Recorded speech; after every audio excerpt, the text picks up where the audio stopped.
Welcome to the April 13th, 2017 episode of Reactive Consciousness, our in-depth podcast about what happened this week in pop culture. I'm your host, VyseTheBold, and this is...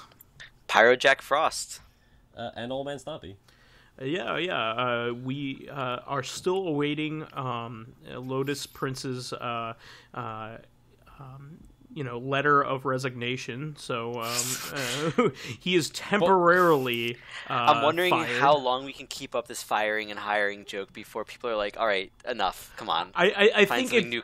it's about time that it's gone right back around to being kind of goofy and funny. But we have hijacked the Lotus Prince channel once again. And soon though we will be having our own channel, so stay tuned for that. But our first segment, I did want to introduce here the other gentleman here because they have two of their favorite things that they want to talk about. So go right ahead.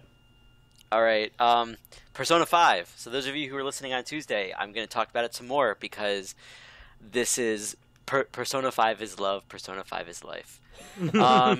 It's a game again that I've been looking forward to for a long time, and I am just happy that I'm excited that I'm getting to play it. So I mentioned before that it's a very stylish game, and oh my god, it oozes so much style. Like everything is done so much better than the previous games, and it's just amazing. Like for example, the way that I explain this to most people before the game even came out, Persona 5 is the only game that the trailer could show the menu screens and be interesting. No other games can show menus and people are like, I want to play this game. Because the main menus in Persona 5, like, they look really cool and they have transitions. So when you press the menu button, you have all the options and you see your character. Then when you pick the other option, like let's say you go into equipment, he moves into the next screen basically and changes his pose based on what the screen is. For instance, if you go to equipment, you see him pointing his gun. If you're going into your confidants, which is this game's version of social links, you just see him basically sitting down looking at his phone. Like people that he's going to text. Oh, wow. If you go into the different menus have a different pose for him, and that's just really, really cool. In addition to that, when you beat a battle, he starts running, and like that's where the experience and money information comes up, and then it transitions pretty smoothly just right back into the map. So can you only play as a male character in this one? Yeah, and that's something that I've been seeing on message boards. I don't know why I look on GameFAQs anymore, because it's just people are so stupid. Yeah. And it's one of those things where I can see why people would want to play as both genders, but the creators made the story for a male character, and they would have to change so much or remove things if they wanted to have two characters. And I feel like I'd rather it be, hey, this is the main character we picked, and this is how it's going. I know it's tougher with this because, like, if I talked about Horizon Zero Dawn and said, hey, that's a female main character, she has a lot more lines, so it's a lot more easily to see how she's the main character, or like Tomb Raider, or even you could say Uncharted, those games. But in this game, your main character doesn't have lots of dialogue, so a lot of people want to try to input themselves in the character, but there has to be some give and take when you have the choice of the gender you want to be able to have the main character pick, especially when you have the whole dating thing. And this is not a game that, I mean, not that I would care if there was a female character. Now, I would actually probably think it would be cool if there was a main female character and I was dating guys, whatever. Sure. I don't really care about that. But a lot of people who complain about these things want it to be what they want. and aren't thinking about the amount of work it would take to have everyone who wants everything. So yes, to answer your question, it's only a male character. So maybe that leaves it open in the future for like another remake, like P3P or Golden was for 4. Well, Golden didn't have a female main character. Okay, but I mean, at least there are options there for improving the game at a later point. Is my point. Yeah. So for some people, I think Yu Narukami, the protagonist of Persona 4, was so like universally beloved and has such good chemistry with his other party members, despite being a mute protagonist for Persona 4 itself, that like it was easy for people to project that he had romantic relationships with people like Yosuke, because you never really see the payoff to those relationships at the end of the S-Links. It's a little bit different. Yes and no, because people were complaining about this before 5 even came out. So people were complaining there wasn't a female character before they even knew if they'd like him or not. And the other thing is, when you really think about Persona 3 Portables, yes, there was a female lead, but it was kind of tacked on. And it was because they had the ability to do so. Now, they might make a updated version where you can choose male or female character, but in terms of the amount of work that it might be, I don't think it would be worth the time in adding that to get this game out. I see. So with that being generally, like when people complain about equal number of male and female playable characters, things like that, it's not so much that you could remake the game or could not remake the game with the female characters. That from start, people create ideas and then plug male characters into the main role, as opposed to having a genesis of an idea that requires a female character in the same way. Like, there's never been a Persona game where that's really been an option, if I'm not mistaken. Or even a Megaten game, they've always been male protagonists.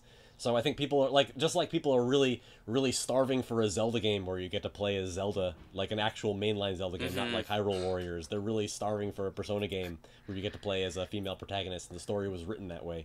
And I think it actually, when you consider the core reason of why it's like this is, let's be honest, the majority of the people on the team probably making this game were male, because when they're younger, a lot of women don't get into programming, and I think they should. And I think that if the team was 50-50 or even majority women, that might be different. But when you come up with the idea, you have like, this is the idea.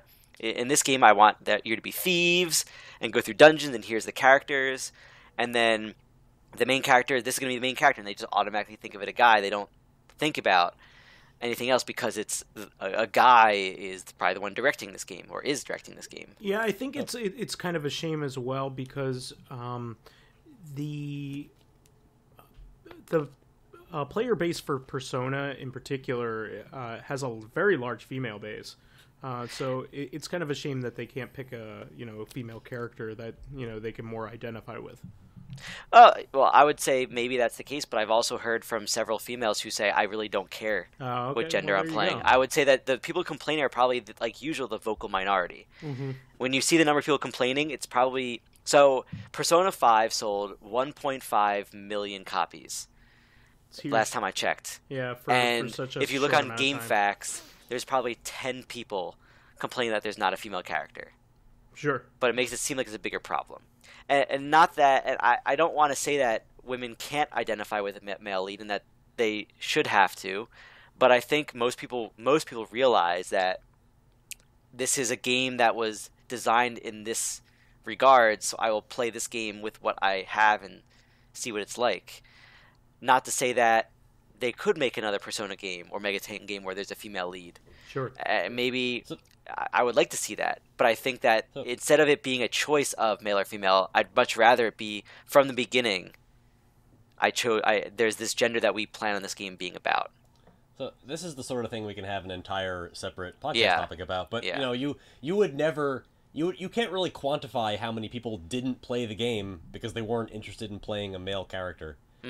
Like you can get some like when I play Magic the Gathering, they know, for example, from focus group testing that something like 40% of Magic players are female, but only 5% of tournament level players are female. So there must be some mechanism which is weeding out the female players from getting invested enough in the game to play at a high level tournament, because it certainly isn't the kind of game that requires like strong motor skills or there's no physical boundary that would present any biological differences between men and women from playing at the same game, more or less. So it must be a sociological component which is weeding women out from playing high level tournaments. So you have that data. You don't have data on who didn't buy Persona 5. Mm-hmm. True. Plus, this is like a huge game, so like you're gonna presume that a lot of people are probably gonna buy it. Either way. Yeah, but again, this is something we talk about for a while because we don't have the data. We don't have any knowledge of what went into making the game. We don't know really the core of why people are upset. If the people because I don't even know from looking at Game Facts, I don't know if the people who are complaining are male or female even. All the people complaining could just be guys who are upset about it. I don't know. I have no way of knowing, and I know of no reason that I should assume one way or the other about that. So, maybe it'll come out in an updated version of it. Maybe they'll make a game eventually where there is a main character that's female, but as of now, it's a male character. Some other cool things that have been added, like I said in the Corrective Consciousness, is they took a lot of the cool ideas of previous games and kind of combine them. And I want to say that what I like about it is they're kind of bringing it back to the Persona 2 idea, where they brought in Persona 3 and 4, you get your personas from the end of battle. You can choose a card that will give you a persona. In this one, they brought back demon conversations. So it's really cool when you knock all the demons down, then it's called a hold up, and it's really cool because all your characters stand around them pointing their guns at them. So it's actually like you're holding them up, and you can either choose to do an all-out attack, which you just do massive damage to them, or you choose to talk to them. And you can say either, I want you to join my party, I want you to give me money, or I want you to give me an item. And then after that, you're posed with 2 questions that, depending on how you answer, will choose if they actually give you what you want or attack you. But the other cool thing about the all-out attacks is it does like massive damage, and each character has their own unique finisher move kind of look.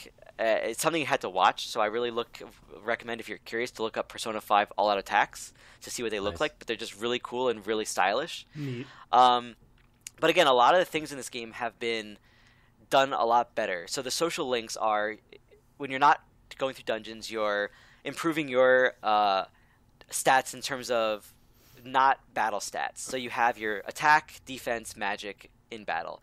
But in real life, you have your charm, you have knowledge, you have your courage, your proficiency, and I'm missing one. But so you can either, if you go to the bath, let's say the hot springs, you can increase your charm. If you study in the library, you increase your knowledge, etc. But also you have other characters that you meet, which are called confidants, which I think is really cool. They changed the name. So in 3 and 4, they were called social links because it's really your social links. That's obviously in the name. They changed it to confidants because in this game, you're all thieves. And the game is told in a flashback kind of series, where in the beginning of the game, you've been arrested. And you're explaining to the prosecutor or whoever is interrogating you how you got to this point. And every single time you meet someone, she explains, like, for instance, one of your main characters is the person who makes all your tools, or teaches you at least how to make them. So when you start your link with them, it goes back to the future. And she says, you had to have someone on your team who was making tools for you. And then that's, like, explaining, like, why you had this person on your team. Or someone who's not on your team. Let's say you meet a nurse. It's like, you had to have someone who was healing you and helping you, like, get better whenever bad things happen. So, like, they're called confidants because people you're confiding in to not tell your secret.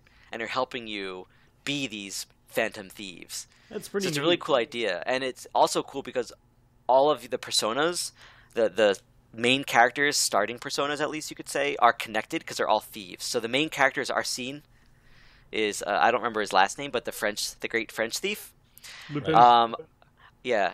Well, Lupin, I don't know if that was his original name or if that was just one they added in the anime. No. Lupin the Third is named after Arsene Lupin. Okay, yeah. So Arsene Lupin, that's the main characters. Another one of your characters has Zorro.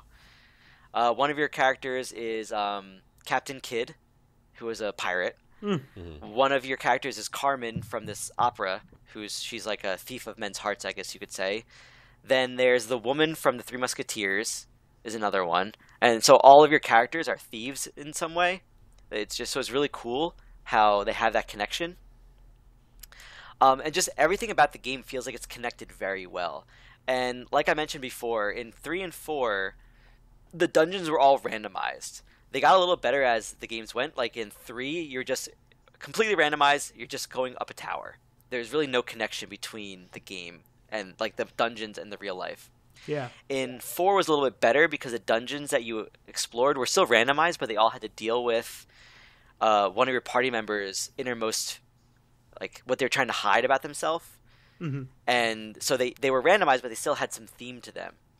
So 5 takes it a bit farther, where the people whose dungeons you go in are not party members this time.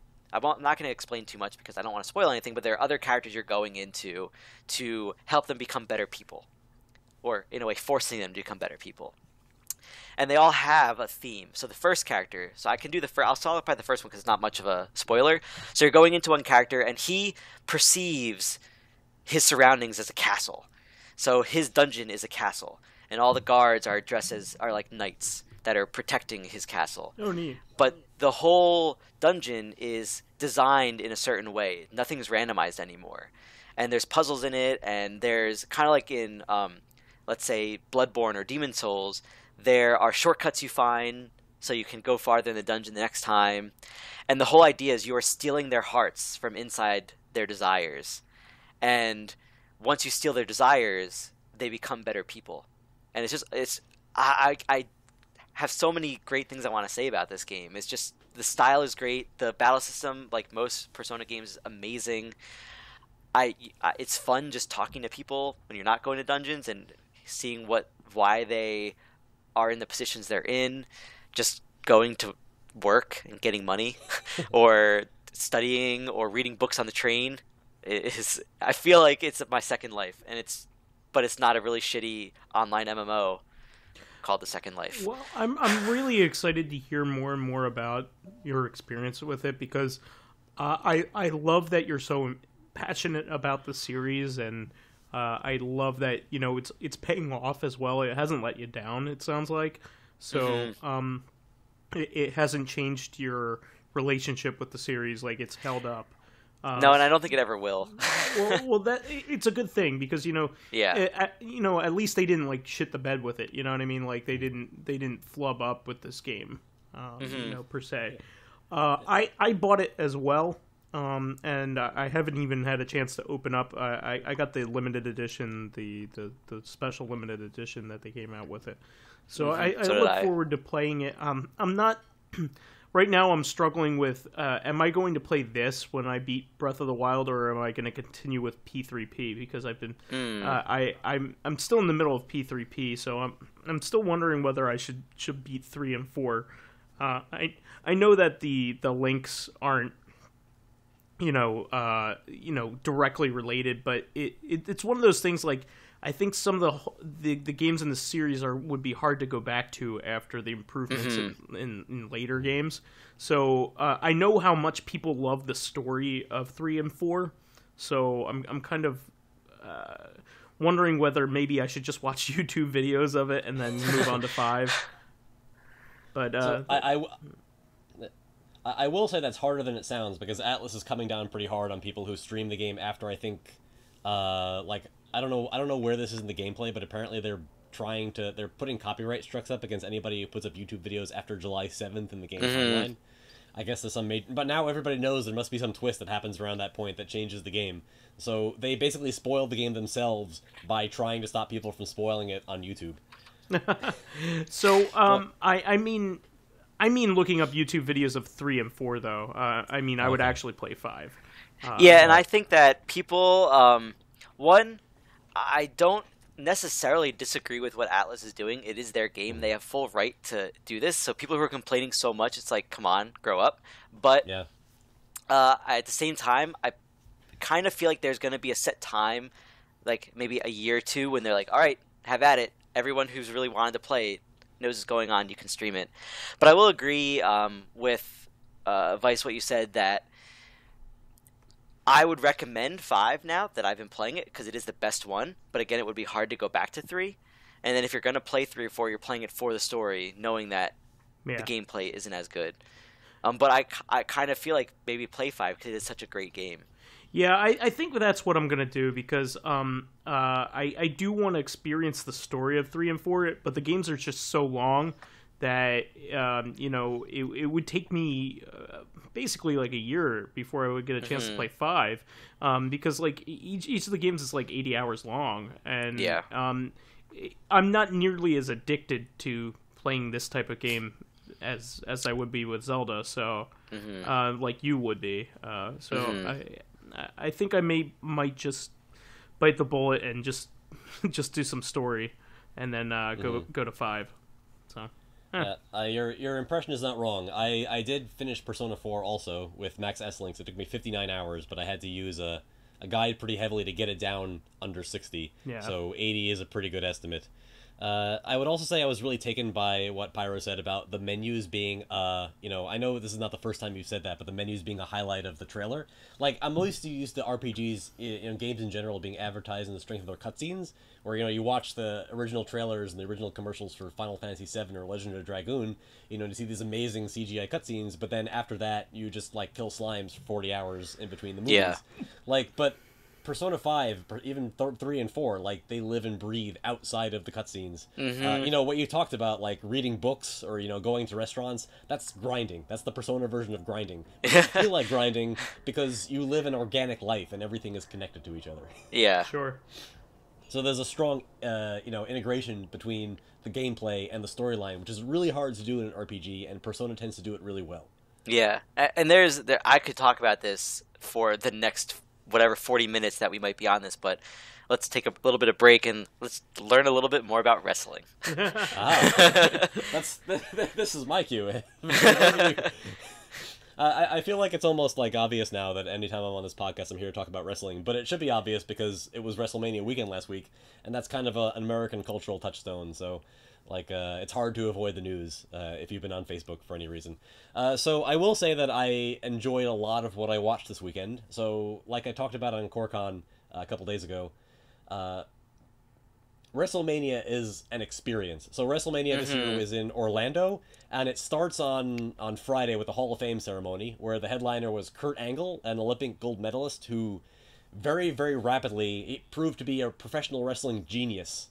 And he only left WWE in 2008 with a lot of years left in him, because he was struggling with drug addiction, and he went to TNA for a few years. I think he went over to Japan too for a while.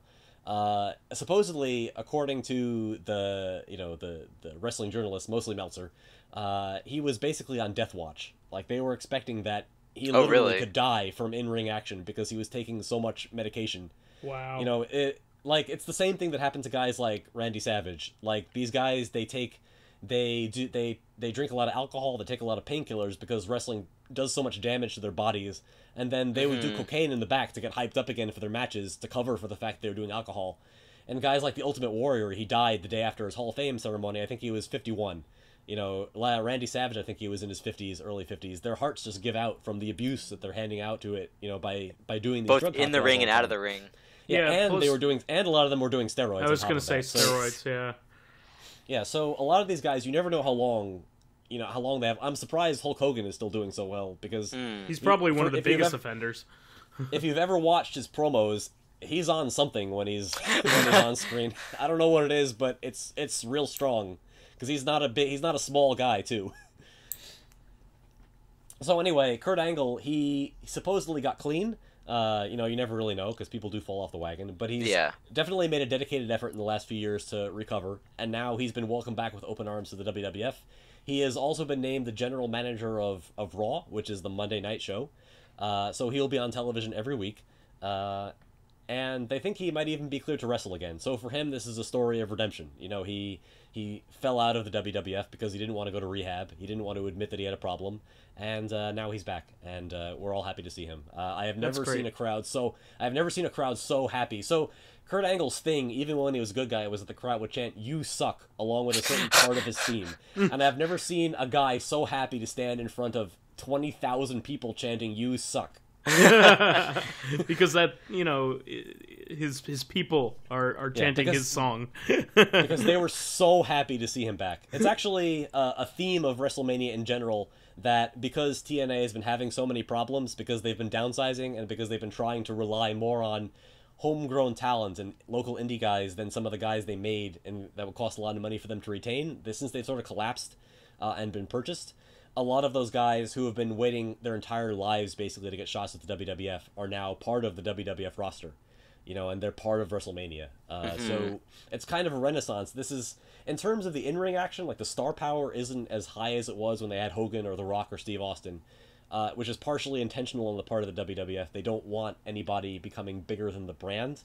But in terms of the in-ring action, in terms of the in-ring action, I think it's as strong as it's ever been. Not necessarily, historically, but in WWE history, in that isolation, the in-ring product is as strong as it's ever been.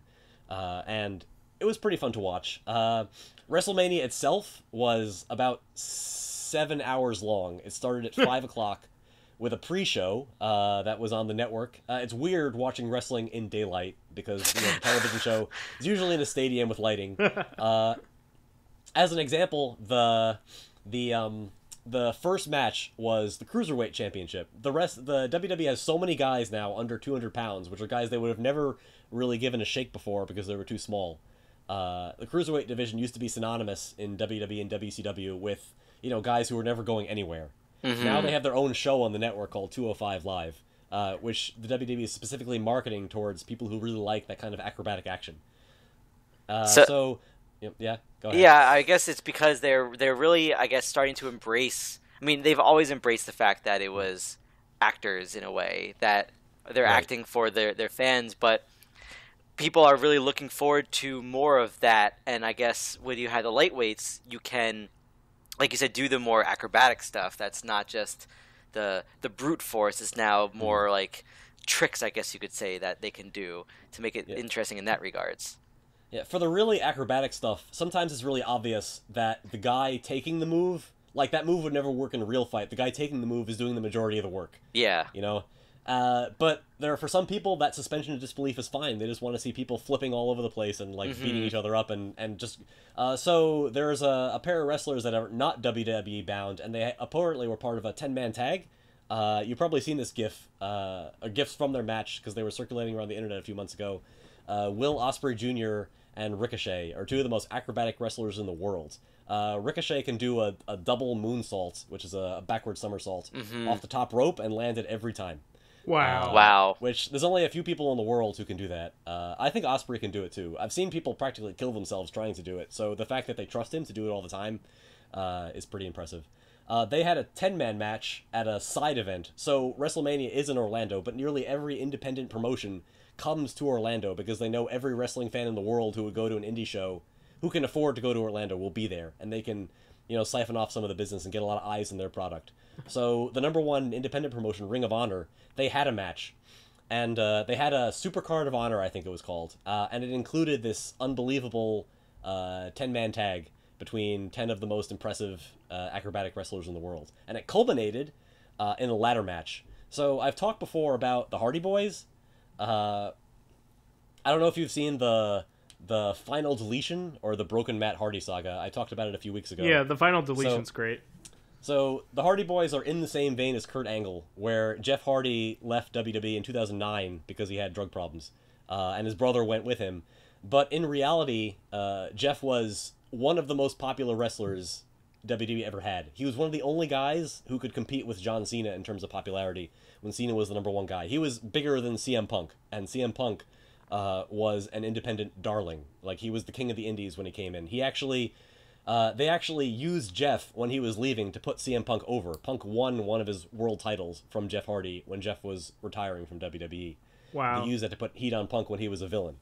So they went to TNA for a long time, and the storyline in real life was that Matt was always jealous of Jeff because Jeff was the popular one, but he was throwing his life away. So Matt felt like he had no direction in life because he couldn't count on his brother, because he couldn't make it on his own, because he felt like he was doing all the work, all the hard work, and Jeff was just tossing it all away. So Matt was another guy who was on suicide watch for years, until he discovered what we call now the Broken Matt Hardy gimmick, where he got bombed through a table, and he came back like thinking he was this evil genius who was out to quote unquote delete Jeff Hardy, and he just kept saying delete. And he called him Brother Nero, who was Jeff's middle name. And he just started referring to everybody by their middle name. He didn't call anybody by their first name. He started talking in this like really shitty, affected British accent. And he came out to the Moonlight Sonata like as his entrance music. And they would film these vignettes that were just awful. You know, they would like the production values were terrible. And usually, like I've spoken about Neil Breen before, I hate watching Z-grade movies. I think that it's a complete waste of time. But I love this because that was the point. Like he was an idiot and a failure who thought he was an evil genius. So the fact that he was doing these like recorded vignettes that he thought was like the height of cinema, like basically they were filmed by one guy on TNA who owned a drone, and he did all the camera shots. And that drone became a character. He called it Vanguard 1, and it would display a shitty holographic image of Matt Hardy, which was also a reference to Matt Hardy because he used to call himself Matt Hardy V1, implying that he was like remaking himself. So he would do the symbol, you know, and all the internet fans would be like, "Oh my god, this is so cool." Meanwhile, it looked like crap, you know. There was a part in the storyline where he like got knocked out and he thought he was an engineer for a while and he didn't even wrestle because he didn't remember who he was, and like people just ate it up. It was the funniest. He had a pool. I talked about the pool of reincarnation in a previous podcast where people will get like tossed in and they would come out as like previous versions of the characters. There was no fourth wall whatsoever. So he did this because they had total creative control of their characters. And when this new company came in and bought TNA because they were failing, they realized they would no longer have this creative control, and because they were so popular, like the new company Anthem, they really wanted to own the broken Matt Hardy character. So they quit, basically.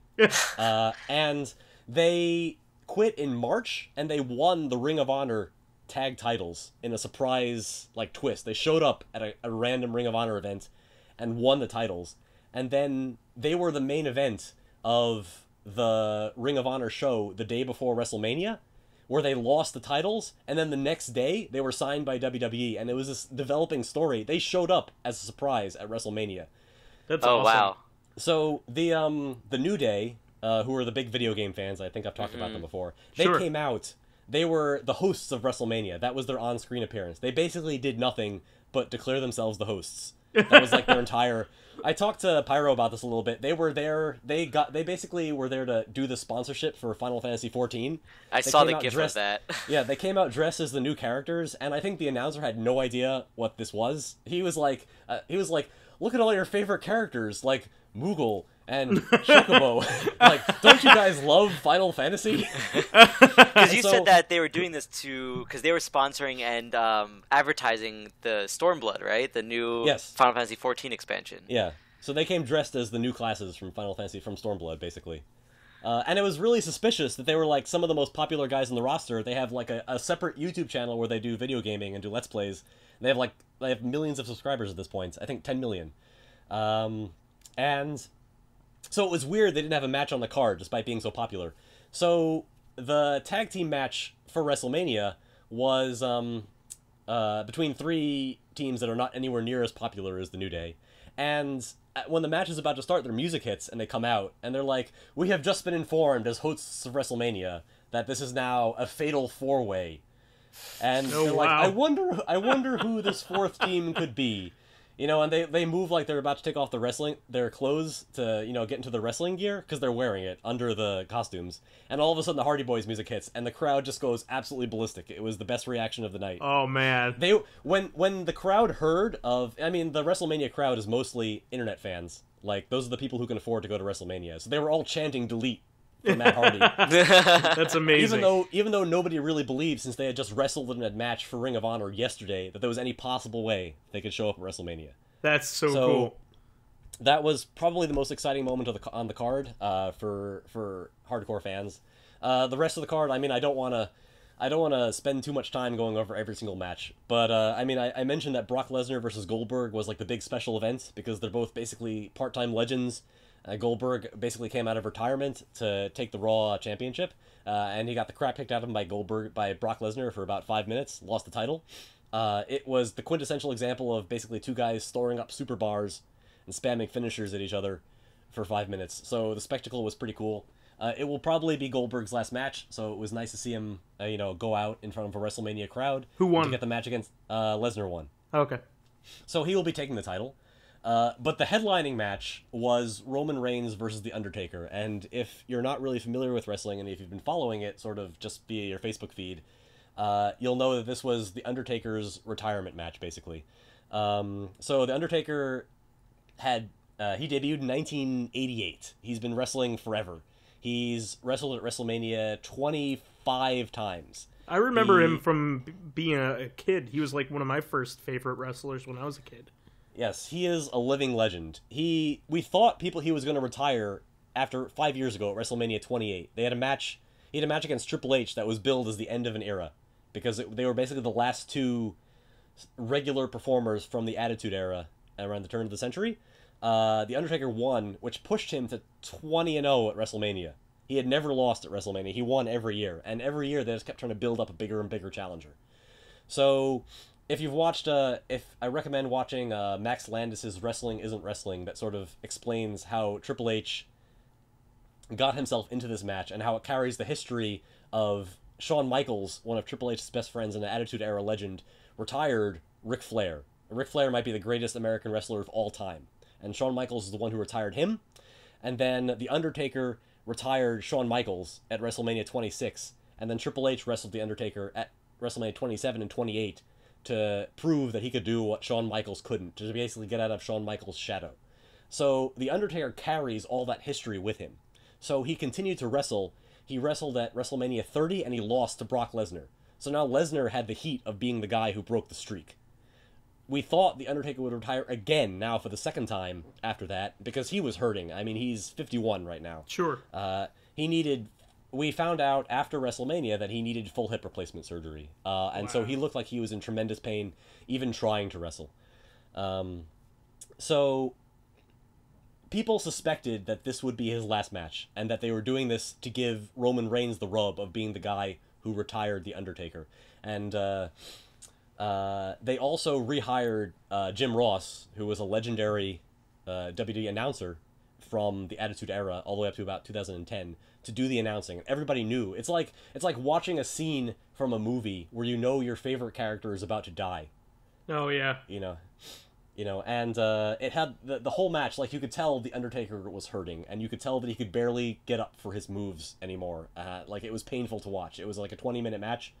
Roman Reigns beat him, but, like, it was the wrestling equivalent of, like, putting your dog to sleep. Like, there were people in the crowd crying, like... Oh. It's like that episode of Gurren Lagann. Oh, man. Yes.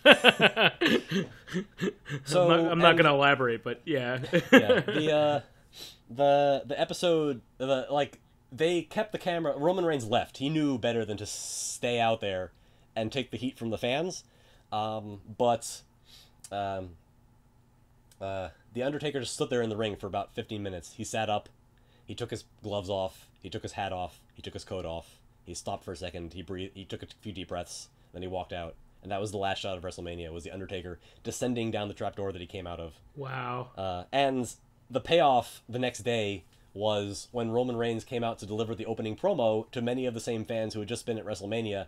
They chanted boo for about 5 straight minutes, and then when that didn't faze him, they started chanting fuck you for about 3 minutes straight on live television. So there was about 8 to 10 minutes of people doing nothing but shitting on Roman Reigns for being the guy who retired The Undertaker. For being, like, fans don't like things which are boring. Like, they like guys like CM Punk and Daniel Bryan, who, even though they win all the time, can be presented as underdogs, and you can believe that Vince McMahon never really got fully behind them. But they don't like guys like Roman Reigns, who are, like, very obviously the next face of the company. Guys like Hulk Hogan, guys like John Cena, guys like, who look like main eventers. So the fans just shat on him for 8 minutes. And to cover themselves, the announcers actually called them alternative fans, which I thought left a bad taste in my mouth.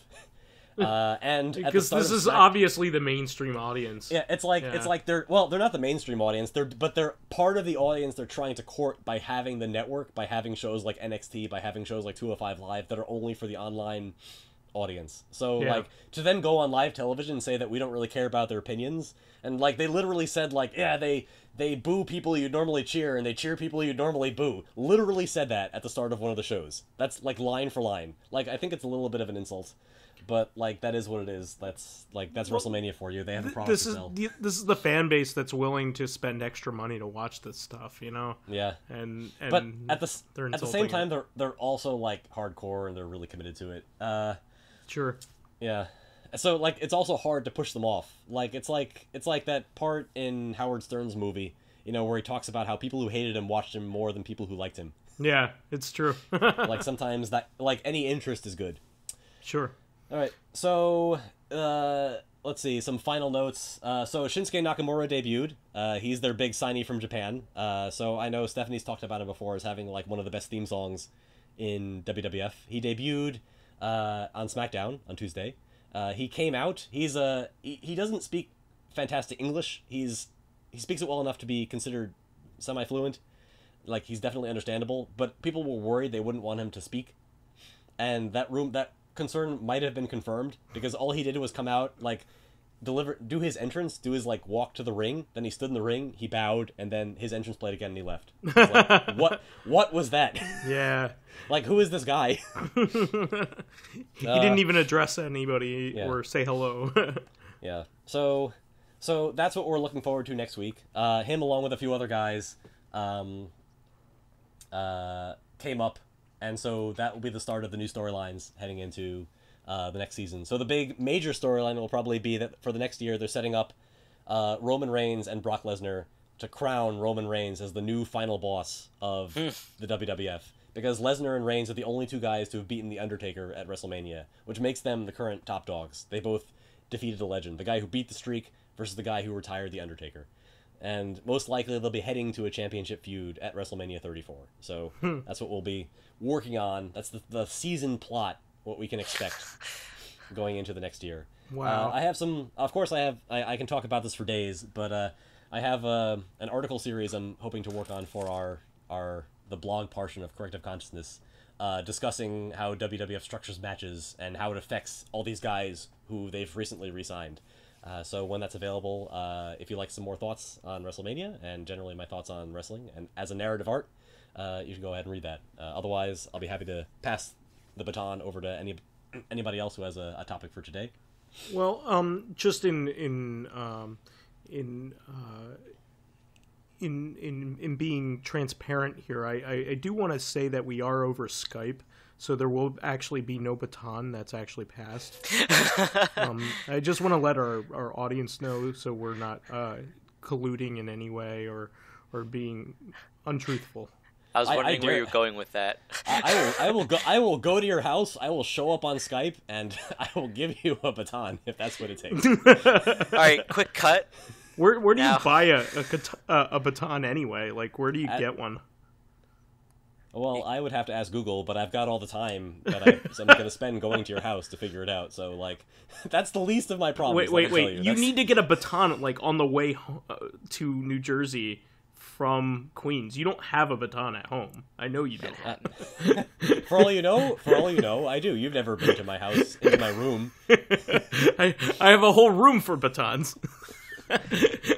Anyway, so speaking of batons, actually, this is going to sound really dumb, but in Persona 5, there's a new ability. Really there's a new ability that your characters get called Baton Pass. So in 3 and 4, when you hit someone's weakness, then you get another action.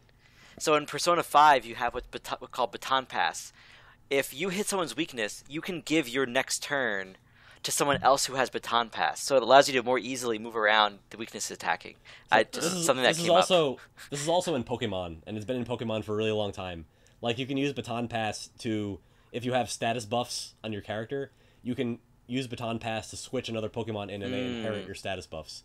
So I know people who play Persona, like, take a lot of heat, because even though the original Mega 10 game came out before the first Pokemon game, people look at it like Pokemon but with demons, even though it came out first. Yes. So now there's something they're copying from Pokemon. So yes, it's a full circle. Up to that. Full circle. Yeah. So speaking of circles, on to Vice. Now that I totally ruined the flow of Recon this week. So one thing that I wanted to mention here for our listening audience is that I've kind of since I've become busier in my personal life and haven't had as much free time as I would like, I've actually calmed down on buying video games. This has been a long time coming, but I've collected video games for a long time, and the guys here know that I consume a lot of them. I buy, He eats all of them. They're his daily diet. No, but like I keep up with things, and I buy everything that kind of interests me, and then I pretty much only play like one thing and at a time, though. So I have like all these games that are left over that I've never touched. So I'm finally getting to the point where I'm being a little bit more responsible about it. I mean, there's been like a lot of really big games this year. And I've bought the ones that I think I might I really wanted to contribute to. Like Nier, I wanted to make sure that I love the original so much, and I haven't beaten it yet, and I want to beat that game before I play the new one. So I more bought the new one just to make sure that I paid homage to the fact that a sequel came out, and and I'm actually really glad that the game sold well. It sold really well, like a lot better than I think they ever thought it would. So I'm very happy about that it's kind of reaching a more mainstream audience than the first one did. And I bought Horizon Zero Dawn also because that kind of game is my jam. So I wanted to play that as well. And I bought Persona 5 because I own every single Megaten game that was released in English, but have beaten none of them. So why stop now? But having said that, I only bought one game this week, and that's unusual. I usually buy, a Steam game here, a Steam game there, a bunch of little stuff in addition to, a big game every once in a while. I usually buy like a lot of really small games in between buying big games. And so I've kind of stopped doing that because I don't have as much time to even read about them anymore. So there's probably some really cool stuff that I would like, but there's like no way I'm going to be able to get a chance to play everything. It's just right. I just have so much time I have to devote to chores and things like that, and work that and my girlfriend, that I just really haven't gotten to it. So having said that, I do still kind of have this urge to buy something or to just to kind of like there's a gap in your funds and you need to fill it with something. Well, yeah, there's just like this urge in me that makes me want to collect something, right? Yeah, and I switch from time to time on what I'm doing, and I guess that's that like urge to want to get everything in a certain category or something like that. It hits my buttons. That's why I like Breath of the Wild so much. So having said that, that's my long intro to I've started collecting video game OST vinyls, which is kind of a dangerous thing because they are all very limited. And probably expensive too. Well, actually, when they're released, they're very reasonable. They're usually $20 to $25 when even some of the limited edition ones are released. The most expensive one that I looked at had a release of $50, but that was really unusual. Most of them are under $25. It's just that they are limited, so therefore, once they sell out, the only way to get them is via secondary market.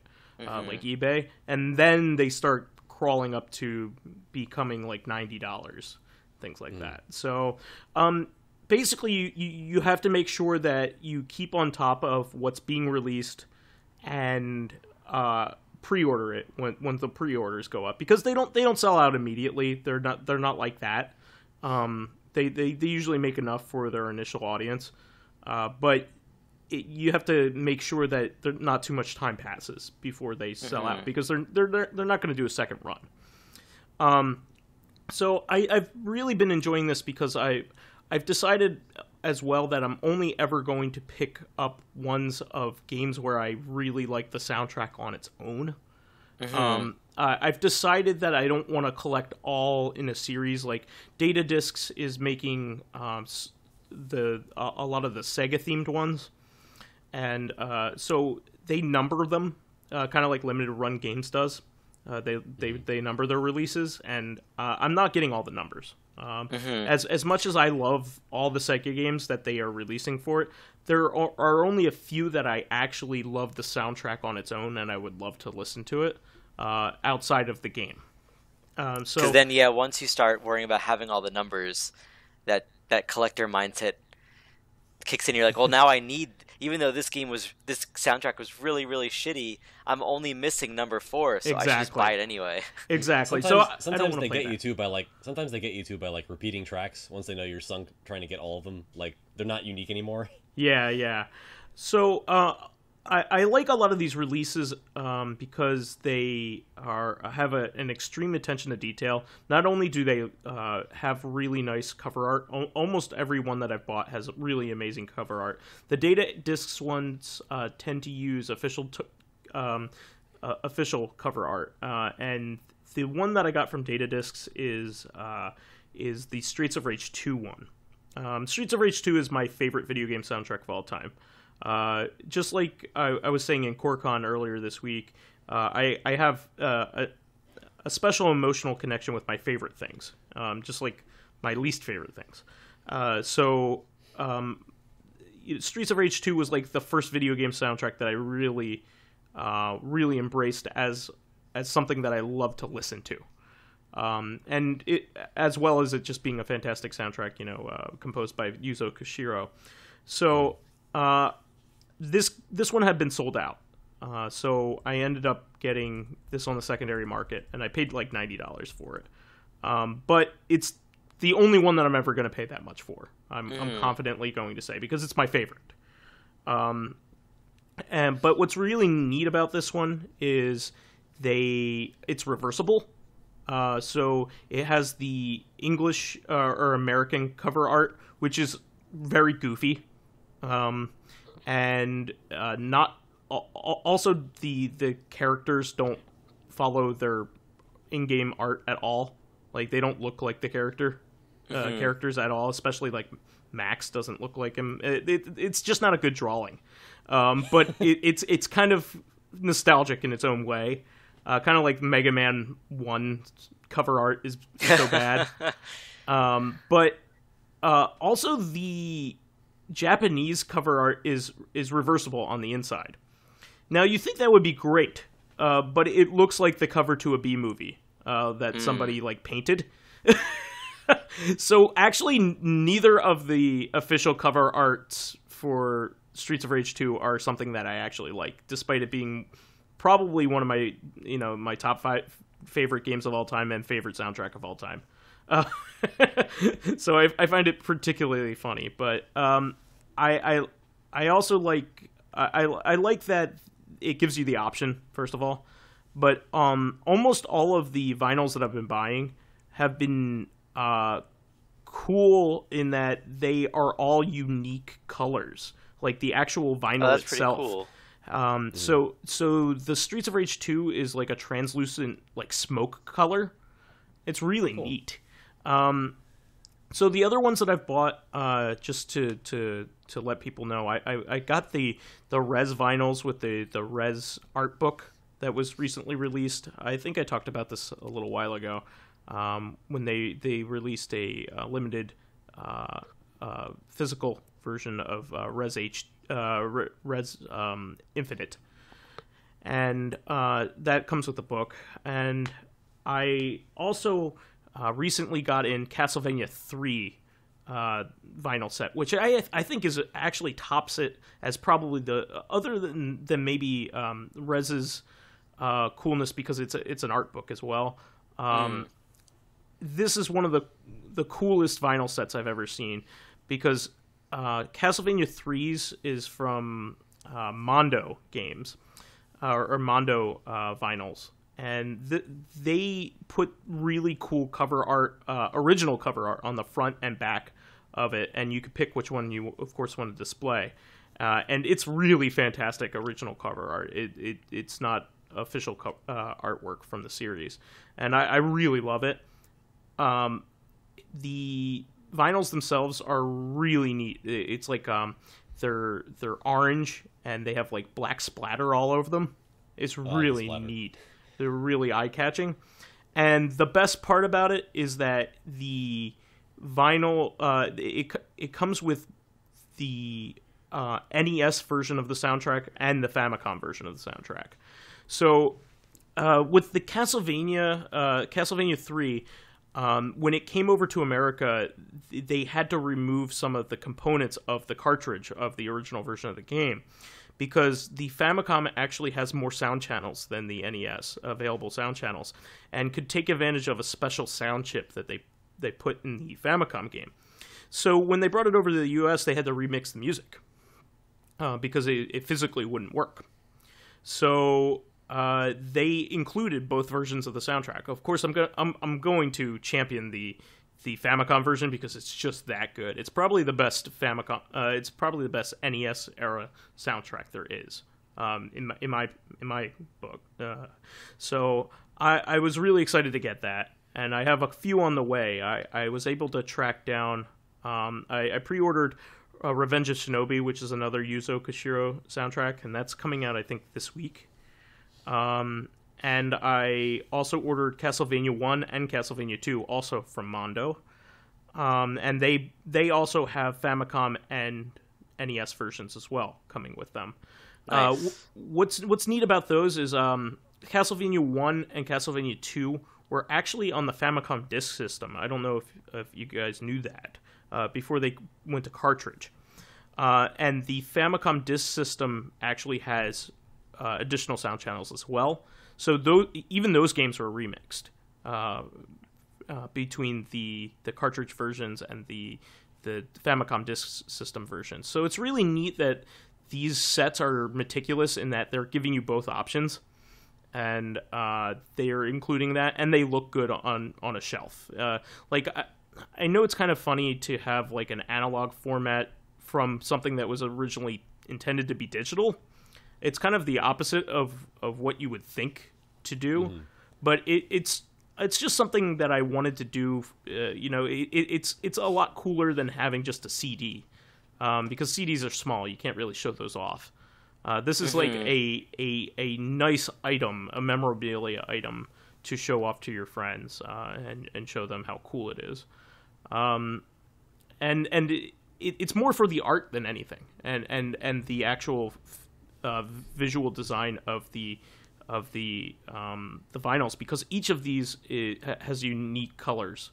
None of them are black, like traditional black vinyls.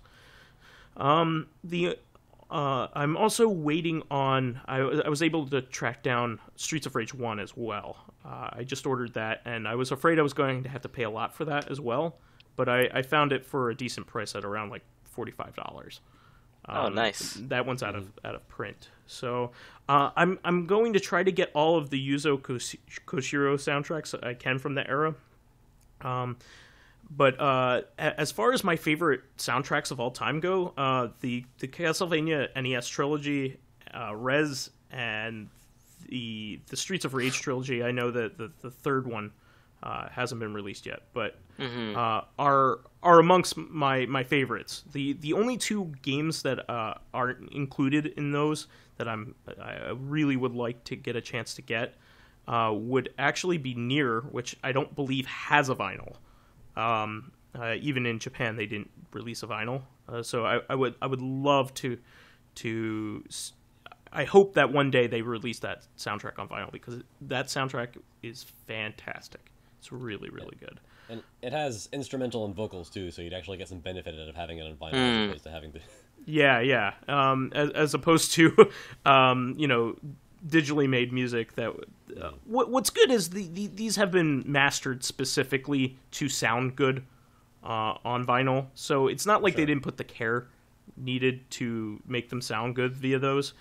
But it's just kind of funny that maybe you're not listening to it the way it was intended with these, but it's still cool anyway. The only other one that I wanted to track down was Shatter, because I love that game. I've mentioned that game before. It's kind of like a bat and ball style game, kind of like Arkanoid. Has one of the best soundtracks I've ever listened to, and apparently it was released on vinyl. So I'm looking to track that down pretty soon. I think that one is still available, so I might snatch that up.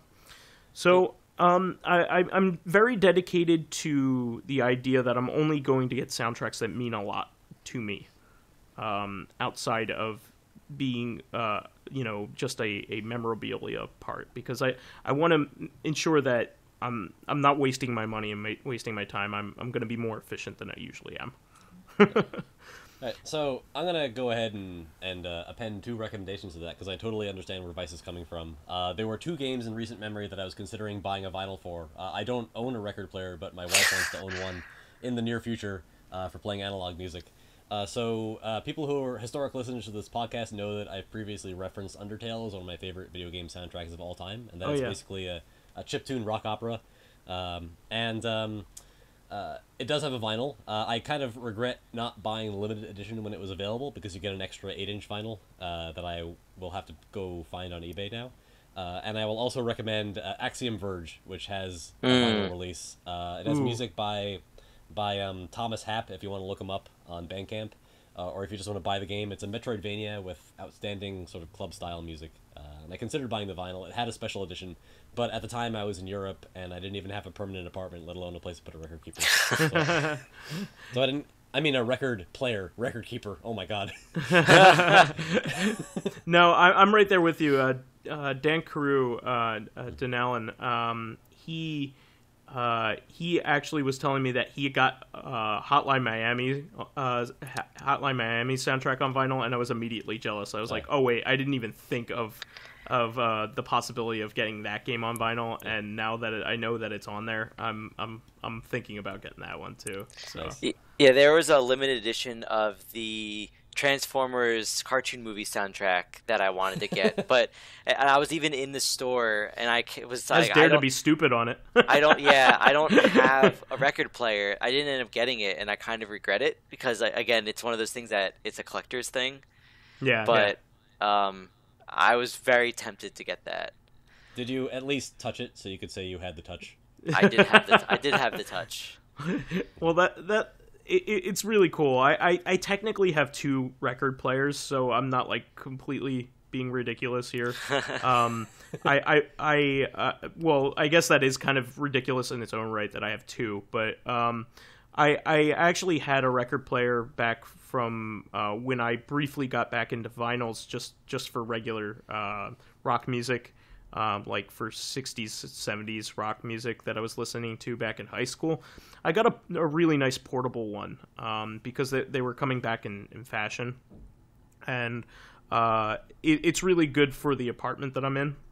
But then my grandfather passed away and left us the stuff in his home, and he actually had a really nice like of the era turntable with and stereo all in one. It also has an 8-track as well, an 8-track player.